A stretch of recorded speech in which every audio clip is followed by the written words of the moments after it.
Kakinada cinema రోడ్లో గల సూర్యకళ మందిరంలో ఈ నెల 19వ తేదీ నుండి 28వ తేదీ వరకు సంగీత విద్వత్సభ ఆధ్వర్యంలో 80వ సంక్రాంతి సంగీత నృత్యోత్సవాలు వైభవంగా నిర్వహిస్తున్నారు. కార్యక్రమానికి వెంకటరావు స్వాగతం పలికారు. సంస్థ కార్యదర్శి వక్కలంక రామకృష్ణ అధ్యక్షత వహించగా సంస్థ ప్రెసిడెంట్ నారాయణ మురళి, పెద్దాడి సూర్యకుమారి స్వరాత్మికలతో పాటు సంస్థ కార్యవర్గ సభ్యులు జ్యోతి ప్రజ్వలన చేసి సరస్వతి, త్యాగరాజస్వామి, మునిగంటి శ్రీరామమూర్తి చిత్రపటాలకు పూలమాలలు వేసి పూజా కార్యక్రమం నిర్వహించారు. తొలి రోజు కార్యక్రమంలో చెన్నైకి చెందిన స్వరాత్మిక సంగీత కచేరీ జరిగింది. కార్యక్రమంలో స్వరాత్మిక గానం చేయగా విజయనగరంకు చెందిన వయలిన్ విద్వాంసులు నీలాద్రిరావు, మృదంగం విద్వాంసులు ఏడుకొండలు, విజయవాడకు చెందిన ఘటం విద్వాంసులు భాస్కర్ వరప్రసాద్లు వాయిద్యాలతో సహకరించారు. ఈ సందర్భంగా సంస్థ కార్యదర్శి వక్కలంక రామకృష్ణ మాట్లాడుతూ దేశంలో సుప్రసిద్ధ సంగీత కళాకారులతో ఏర్పాటు చేస్తున్న కార్యక్రమాలకు పెద్ద సంఖ్యలో సంగీత అభిమానులు విచ్చేసి కార్యక్రమాన్ని జయప్రదం చేయాలని కోరారు. ఆద్యంతం జరిగిన సంగీత కచేరీ అందరినీ రంజింపజేసింది.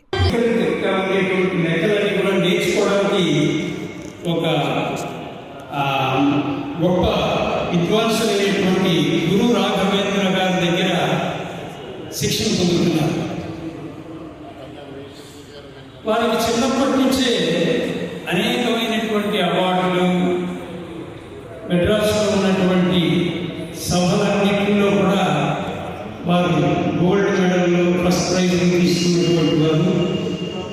అలాగే యువకళా భారతి లాంటి అవార్డులు, ఎంఎస్ సుబ్బలక్ష్మి ఫెలోషిప్ అవార్డు ఇలాంటివి కూడా వారు ఈ వయసులోనే ఇవన్నిటినీ తెచ్చుకోవడం అనేటువంటిది చాలా గర్వకారణం. వారికి అందరూ కర్తవ్య ప్రభుత్వం వారిని ఆశీర్వదించాలి. అయితే సంగీత సభ నిర్వహించేటప్పుడు మాకందరూ కూడా ఈ యొక్క సభలో యొక్క పలచడిగా అభినందించాల్సిన నిర్వహించడం వస్తుంది. దయచేసి మిమ్మల్ని అందరినీ కోరేది ఏంటంటే, మేము మిమ్మల్ని పదే పదే రిక్వెస్ట్ చేస్తున్నాం, మీకు తెలిసి ఇంకో 10 మందికి చెప్పి సభకు వచ్చేటువంటి ఏర్పాటు చేయించవలసిందిగా కోరుతున్నాం. ఎందుకంటే మనం ఎన్నో ప్రయాసాలు కోరిచి ఎన్నో సభలు ఏర్పాటు చేస్తున్నాం. వీటిని ఎక్కడ సుదూర ప్రాంతాలకు చూస్తున్నాం. వీళ్ళందరూ కూడా తన శ్రమ కోరిచి కాకినాడలో సభలో పాడాలి అదొక గౌరవంగా భావించి వస్తున్నటువంటి వ్యక్తిని మనం చక్కని శ్రోతలుగా ఉన్నటువంటి వాళ్ళు కూడా చాలా ప్రోత్సాహంగా ఉంటుంది. కాబట్టి ఆ రంగా రేపు ఎల్లుండి ఇంకా ఎక్కువ మంది వచ్చేలా సమస్యపడుతున్నాం. తర్వాత రేపు 2 కార్యక్రమాలు ఉన్నాయి.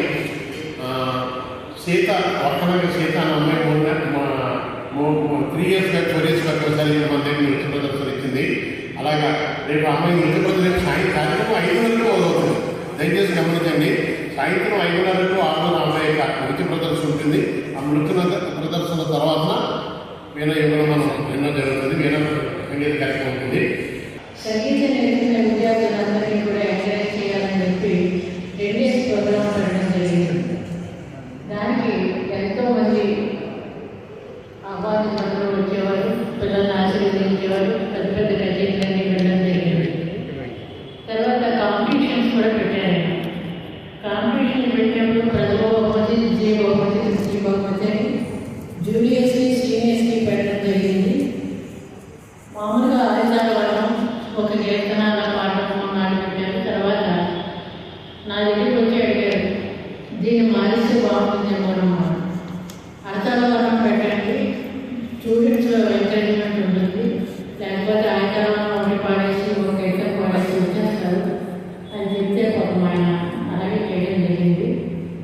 అదొక సంతోషకరమైన వార్త. ఎందుకంటే విద్యార్థులను ప్రోత్సహించడం అనేది చాలా బాగా పెట్టుకునేవాళ్ళు, అందరూ పైకి రావాలని చెప్పి. తర్వాత టైం సంగీత కచేరీ పెడితే సరిగ్గా 6:30 అంటే 6:30, 5:30 ఏమో జూనియర్స్ ప్రోగ్రామ్, 6:30కి సీనియర్స్ ప్రోగ్రామ్. 5:30కి ఆయన